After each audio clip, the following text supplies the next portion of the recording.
created for the Jewish Theological Seminary, which is the first place we went to, and we were welcomed with open arms. And I must say that Chancellor Schorsch is here tonight, and David Kramer is here tonight, who's the head of libraries, and it's because of them that we have been able to begin this joint effort.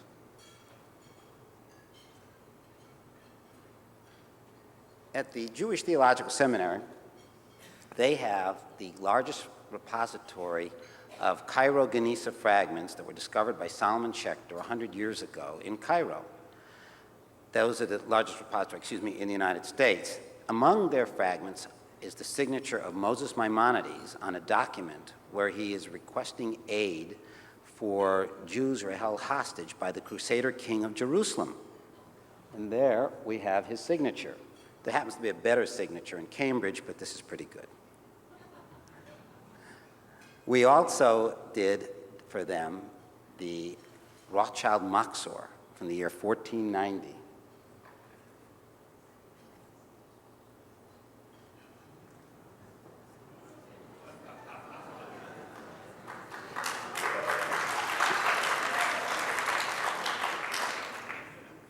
This book was created 2 years before the Spanish Inquisition.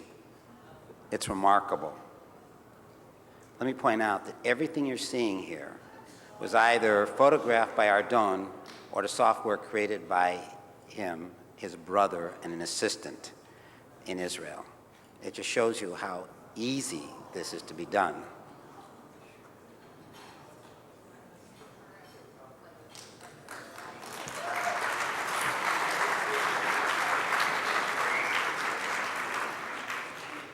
We then went to Hebrew Union College. Now, they have a wonderful library, but it's in Cincinnati. Now, how many people are going to get there? Luckily, David Ellenson isn't here right now. But the chairman is HUC, Bert Lehman. And for them, we did 50 Megillah of Esther.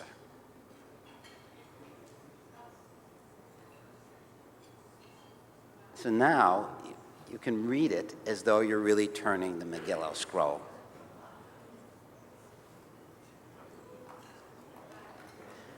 We just began a project with Brandeis, and President Yehuda Reinhardt is here tonight, and they've launched a wonderful institute for the study of Israel and Zionist activities. And for them, we're going to provide something from our archive, which is the interesting documents of the British Mandate.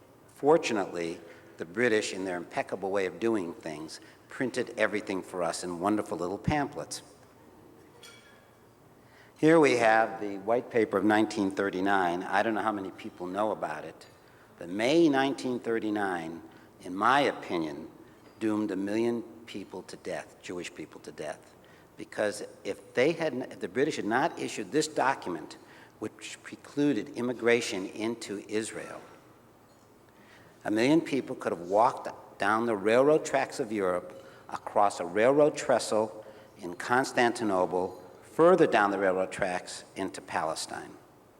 However, the British determined in their infinite wisdom that only 75,000 Jews could enter Israel from that point forward for the next 5 years. That's 15,000 a year. The doors of the rest of the world were closed. I think that is an atrocity. It bothers me terribly. On a lighter note, the American Jewish Historical Society at the Center for Jewish History has a great repository of items that I'm particularly interested in. Emma Lazarus's letter, the New Colossus, "Give me your tired and give me your poor." There isn't an American child who doesn't know that line. The Jewish story of immigration to the United States is a story of everyone who came here, other than the native Indians, over the last few hundred years. And here we can see how Emma Lazarus wrote the poem, and you can see where she applied the pressure of her pen stroke. In other documents, you may see what's been crossed out. And she wrote it for a fundraiser to erect the Statue of Liberty. The French gave it to us. They said, now you have to pay to erect it. It's also Sandy Koufax's rookie uniform. I think everybody knows the story by now, but I schlepped that uniform around in a FedEx box, put it on people, took their picture, And in some remarkable way, some millions of dollars were raised for the Center of Jewish History. I can't explain that either, I understand. But he is an American icon and important to so many people. We recently began a project with the American Jewish Committee. They have a wonderful archive of their efforts to combat anti-Semitism in the United States. Probably few of you know that Henry Ford was a major anti-Semite.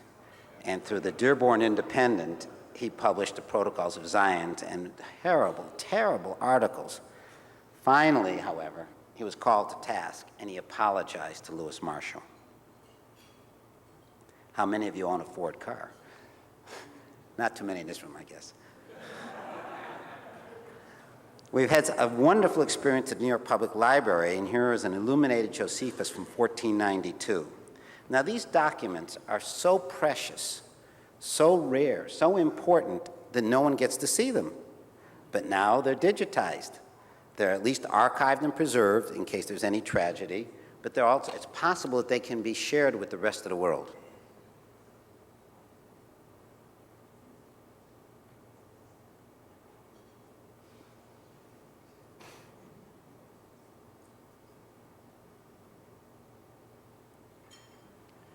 We've done work with the Central Zionist Archives, where actually it was one of our early efforts. We've digitized more than 3,000 posters that were issued by the Zionist organizations. And these will be on the web before the end of the year. And there's a descriptor in both English and Hebrew.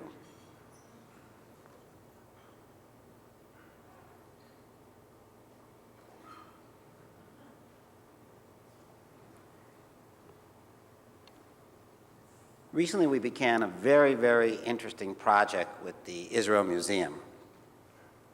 At first, we had a chance to do,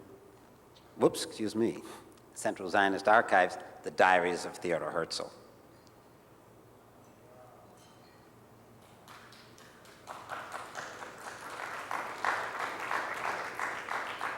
And I understand that there will be shortly, or there is now, a display of this work at the Knesset in Jerusalem. So at the Israel Museum, we've had great acceptance. It started initially with the Aleppo Codex, which is the oldest Jewish Bible from the year 923, and it has the vowels in it. And it is known that Maimonides worked from this document. And it's on the web, aleppocodex.org, A-L-E-P-P-O, Codex, C-O-D-E-X.org, all one word.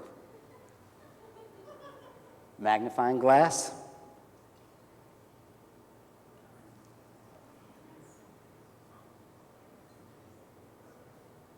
And I think we can skip the turning of the pages, Ardon, here.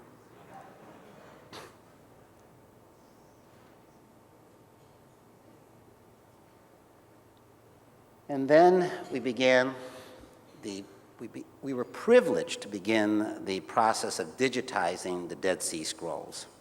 And this is the Great Isaiah Scroll, which is the most famous, I believe, of the Dead Sea Scrolls, though I have limited knowledge. And I should say that Larry Schiffman, Professor Schiffman, was responsible for unlocking the hammerlock that a few scholars had on these documents about 8 or 10 years ago. Now we have the chance to digitize them, and the Israel Museum has the chance to put them on the web. And can you imagine reading the Isaiah scroll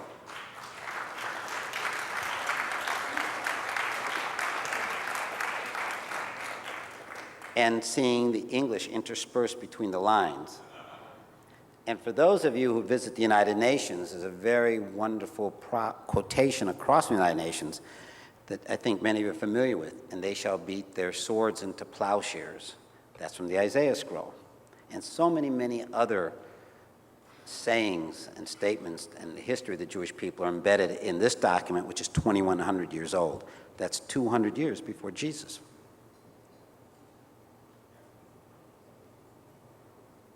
Three weeks ago, Ardon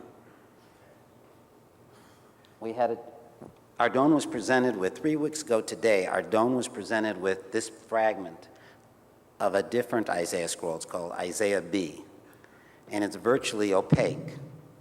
And Ardon had been thinking about this issue for a while, and then came up with an idea. He used digital infrared. Presto, just like that. Pierced the opaqueness of that scroll.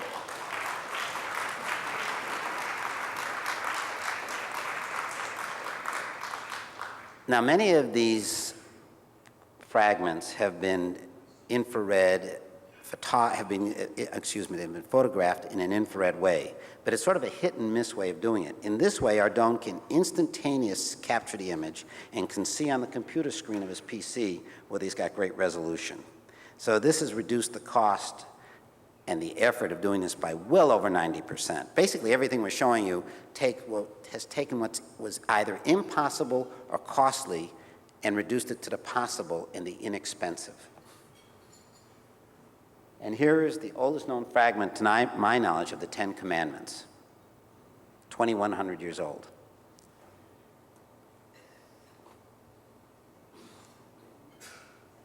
Low, low, low. My Hebrew is not that great. We went to Warsaw, and here's Schindler's List. There really was a Schindler's List.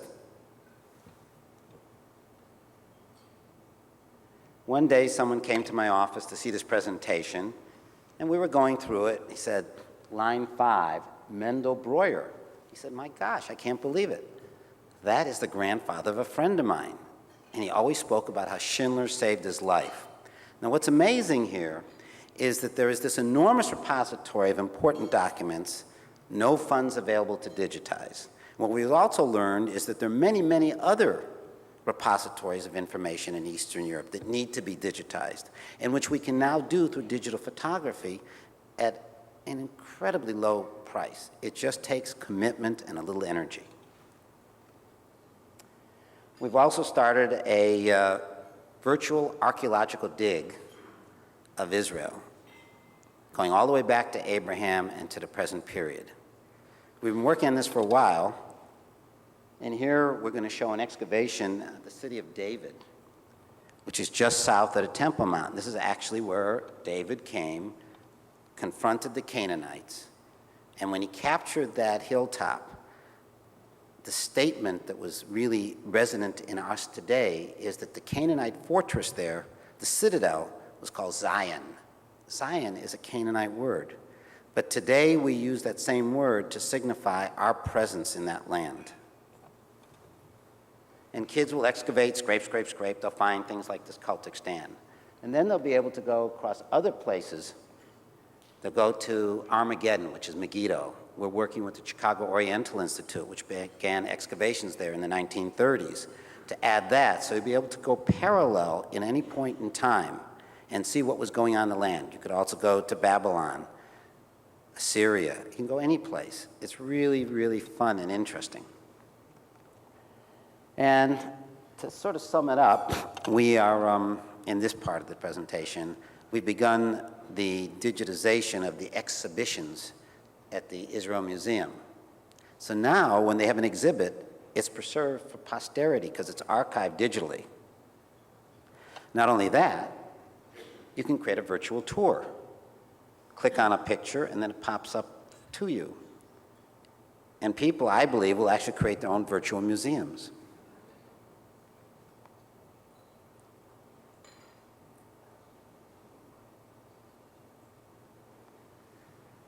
Finally, I just want to mention the academic effort that we've begun,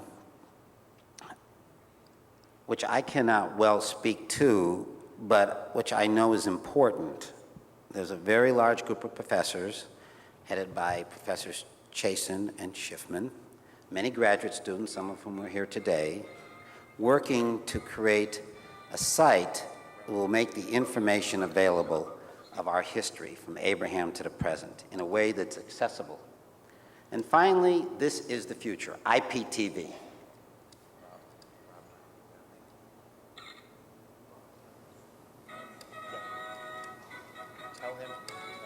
The Steven Spielberg Archives at the Hebrew University.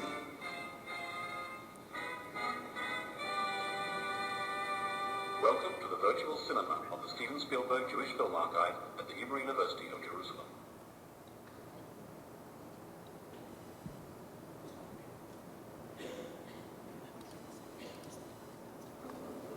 We'll just show a minute or two of this film, 1948.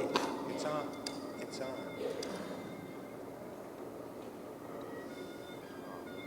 Unfortunately, you can barely hear the sound. There is sounds.